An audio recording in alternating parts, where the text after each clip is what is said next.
Dr. Davis Williams enter room 314 for patient checkup, but he was treated like a janitor.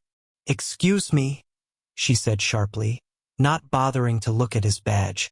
"I asked for a doctor, not housekeeping. The trash needs emptying, and someone spilled coffee by the window." Then Dr. Davis Williams said, "Ma'am, I am the cardiac surgeon assigned to your case. If you'd like, I can show you my credentials." "I want someone else," she interrupted.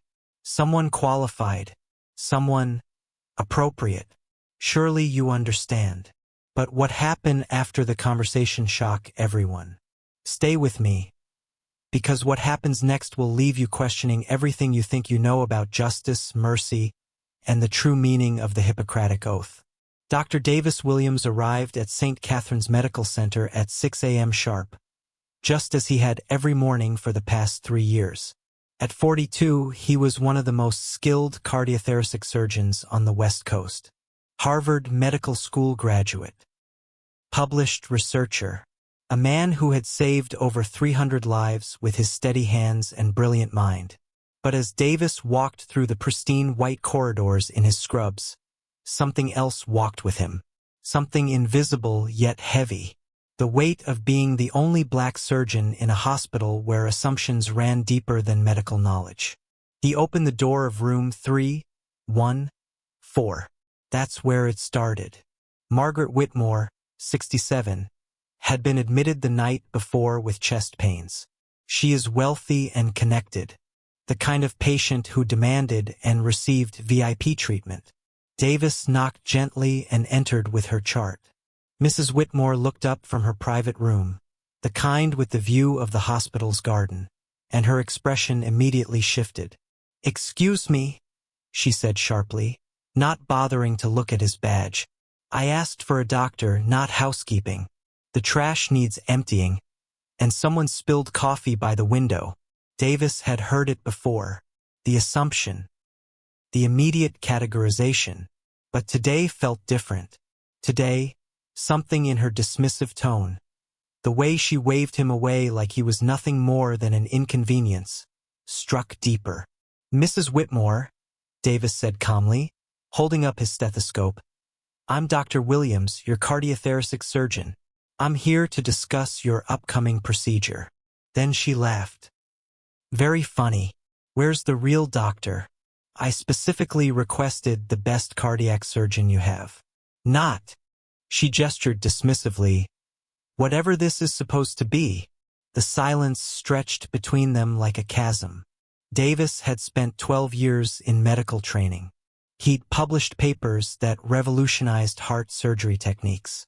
He'd saved lives that other doctors had given up on.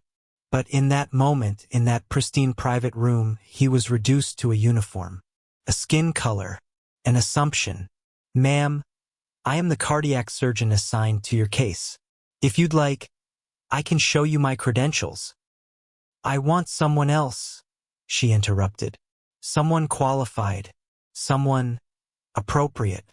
Surely you understand." Davis closed the chart slowly. 20 years of education. A lifetime of proving himself. And still, today, he stood in that room feeling like he was fighting battles his grandfather had fought. "I'll arrange for Dr. Peterson to take over your case," he said quietly. "But Mrs. Whitmore, when your life is on the line, credentials matter more than comfort zones." As he left room 314, Davis didn't know that in exactly 4 hours and 17 minutes, Margaret Whitmore's comfort zone would shatter completely, and her life would depend on the very hands she'd just rejected. Around 11:47 that morning, Davis was in the surgical prep room, reviewing files for his next operation, when the code blue alarm shattered the morning calm. He heard running footsteps and urgent voices. "Code blue, room 314. Code blue, room 314. Margaret Whitmore." Davis felt his stomach drop. He moved toward the hallway, but stopped. Dr. Peterson was already rushing past him, white coat flowing behind him like a cape. This wasn't his case anymore. She'd made that clear. But as Davis watched through the doorway, something was wrong. Peterson's hands were shaking. The man who'd taken over Margaret's case, the man she deemed appropriate, was young, inexperienced, and clearly in over his head. "Her aorta is dissecting," Peterson called out, panic creeping into his voice. I need. Davis knew that tone. He'd heard it from residents who'd hit the wall of their knowledge and found nothing but empty space on the other side. Margaret Whitmore was dying, and the surgeon she'd chosen couldn't save her. The head nurse, Janet Rodriguez, appeared at Davis's shoulder. She'd worked with him for 3 years. She'd seen him pull miracles out of impossible situations. "Davis," she whispered urgently, "Peterson's never done an emergency aortic repair. He's calling for backup, but the nearest specialist is 40 minutes away." She doesn't have 40 minutes. Through the doorway, Davis could see Margaret's face, pale and growing paler. The monitors showed what everyone in that room knew, but no one wanted to say. She was slipping away. "She didn't want me," Davis said quietly. "She's unconscious," Janet replied. "She can't want anything right now, but she can live or die based on what happens in the next 10 minutes.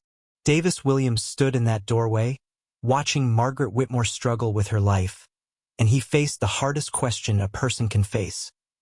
What do you do when someone who wronged you needs you to be their salvation? "Dr. Williams." Peterson's voice cracked across the room. "I need help. I don't know how to." The room went quiet except for the mechanical sounds of machines fighting to keep Margaret alive. Everyone turned to look at Davis, the man she'd dismissed as unqualified, the surgeon she'd refused to trust with her life. And in that moment, Davis had to choose: save the woman who'd humiliated him, or let her face the consequences of her prejudice. "What would you do?" Davis stepped into room 314. Not as the surgeon Margaret Whitmore had rejected, but as the doctor she desperately needed. "Peterson, step back," Davis said, his voice steady and calm. "Janet, I need a complete surgical kit. Now." What happened next was poetry in motion.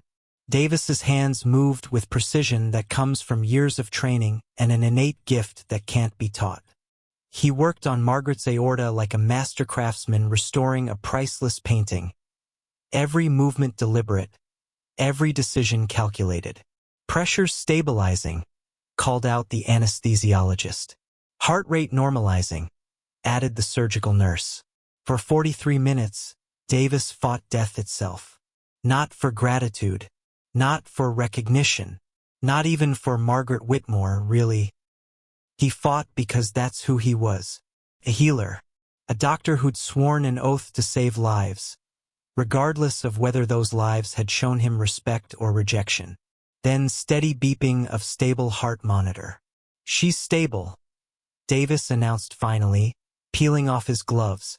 "The repair is complete. She'll make a full recovery." The room erupted in relieved applause, but Davis was already heading for the door. He'd saved her life. That was enough. Margaret Whitmore woke up 18 hours later. Groggy, confused, but alive. The first face she saw was Dr. Peterson's, explaining how her emergency surgery had gone. "Dr. Peterson," she said weakly, "thank you for saving my life." Peterson shifted uncomfortably. "Mrs. Whitmore, I need to be honest with you. I didn't perform your surgery. I wasn't qualified for the procedure you needed." "Then who?" "Dr. Davis Williams, the surgeon you asked to be removed from your case. He's the one who saved your life." The silence in that room was different from the silence 3 days earlier. This wasn't the silence of dismissal or prejudice. This was the silence of a worldview cracking open. "The black doctor?" she whispered. "The brilliant surgeon," Peterson corrected gently. "The man who could have let you die, but chose to save you instead." Margaret stared at the ceiling for a long time. The ceiling of a room she might never have seen again if not for hands she'd rejected, skills she'd questioned, and compassion she hadn't deserved. Later that afternoon, she asked to see Dr. Williams. But Davis had already moved on to his next patient, his next surgery, his next opportunity to prove that healing transcends hatred. When they finally met again, Margaret Whitmore did something she hadn't done in years. She truly saw another person. Not their race, not her assumptions, but their character, their choices, their mercy. "Why?" was all she could manage to say. Davis smiled, not with superiority or judgment, but with the quiet strength of someone who'd chosen to be better than the worst that had been shown to him. "Because," he said simply, "that's what doctors do." Then Margaret Whitmore apologized and thanked him for saving her life. Dr. Davis Williams continues to practice at St. Catherine's Medical Center. He saved 127 more lives since that day.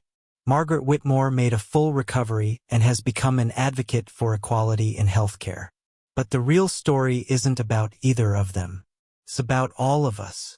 About the moments when we choose compassion over comfort, healing over hatred, and humanity over prejudice. Because in the end, we're all patients in the hospital of life. And the doctor we need most might just be the one we least expect. What would you have done if you were the doctor in this situation? Drop your honest response in the comments below. Thanks for watching. If the story moved you, share it. Because sometimes the most powerful medicine is simply seeing each other as human.